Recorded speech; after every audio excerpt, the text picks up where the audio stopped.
Pretty good, it's pretty epic, generally,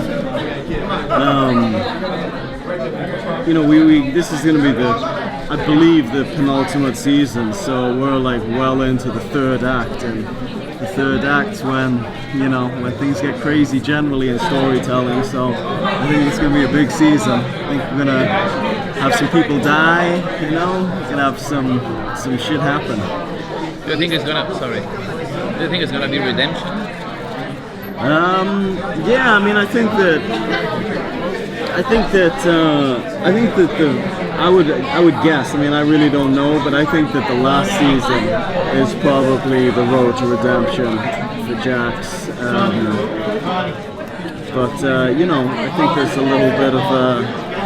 think there's a little bit of the road to travel yet. A few more stakes to make and a little more story to tell before we get to the final act of basically the third act of the third act, which I think is the road to redemption. But I think it's just going to be. My guess is it'll just be the first couple of steps towards redemption. I don't think Kurt's interested in exploring that too much. How long is it going to take you when you're done with all your just to get Jax? I don't know. I've thought about that a lot. I know it took Ryan Hurst a minute to get Opie out of his system. He spent a long time trying to figure out what the next move was going to be, and he wrote this beautiful essay as an attempt at some type of catharsis at the end of it, after about 3 or 4 months of really struggling. And it's called The Last Rites of Opie Winston, this piece that he wrote. And it said, there's kind of every actor has like a graveyard of characters that they carry around with them that they brought to life and then had to kill, and that's just part of the gig. But he felt that Opie Winston was the first character that he'd ever played that wouldn't rest in peace, that felt like he had unfinished business. And he said in an act of desperation, at about 4 o'clock in the morning, one morning he found himself on Amazon looking at all of these character development books, and there wasn't a paragraph in any of them of how to kill the motherfucker when you were done, and all these hundreds of books of character development. So I don't know, I mean, I'm really dreading it. I always feel a little depressed at the end of any job, any movie I've done, having to say goodbye to the character and step out of that purpose. It's so all-encompassing when you work on something that, you have to go back to the shit show that is your regular life, and it's going to be just magnified, exponentially for this show, because just the duration of it, but it's also been by far and away the creative experience of my life, so I'm kind of dreading it, but also I'm sure I'll get like a sense of freedom, because I definitely do feel like there's a lot of Jax, even like I struggle to do other acting work while I've been in this, and to shake him out of me, so it'll be good to be sad, but it'll be good to say goodbye, I guess.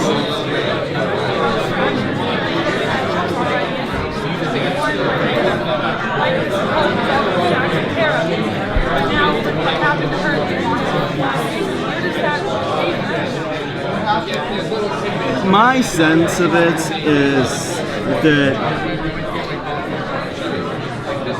I think both in drama and the way drama reflects reality, I don't think you can live that lifestyle and stay in one piece, like emotionally and psychologically. And I think that,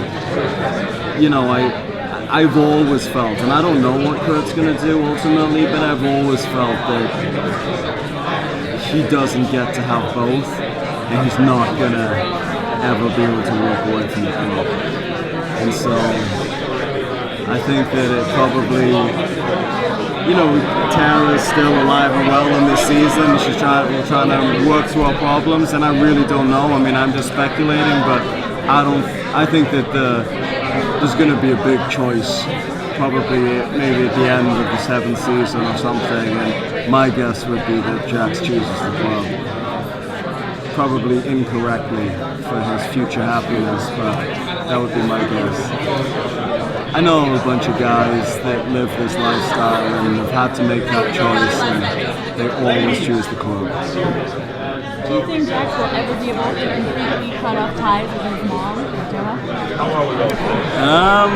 No, I don't think so. I mean, I think Gemma has gotten herself so integrated into the fabric of the club and his everyday life that I don't think she would ever let him, separate, really. I mean, hopefully he'll get a little distance, and, since he's become president, I think he's got more of a boundary with her, but if he forgave her for her participation in John Teller's death, I think he's probably willing to forgive her for anything. Would you describe as like the one life lesson that you've learned from Jax Teller? Always kill your enemies. My ears, I do this to myself every Comic-Con. I rode my bike down this morning, and it's an hour and a half ride, and I was riding really fast this morning because I left a little bit late, and the wind in my ears, I always forget to put earplugs in, so I can barely hear right now. My ears are ringing. Last season you said that was the best. Not yet, that's been good so far. So it's got to be high praise to say this next season is. Can you give us like one tease of what we're going to get? Yeah, I mean, I think that, I just think generally in a storytelling sense, and of course it's a very, very storytelling-driven show, it's Kurt's show through and through, and he's a real master storyteller. And I think he's been, although we've had a lot of great stories, been pacing himself a little bit because he needed to make sure there was enough story to get us through the 7 seasons. And all I'll say is I think it's occurred to him now that there's only 2 seasons left and he's got a lot of story he still wants to tell. And so it's going to be non-stop, relentless, incident after incident and epiphany and, secrets revealed and revenge met, and, it's a big, big, big season, so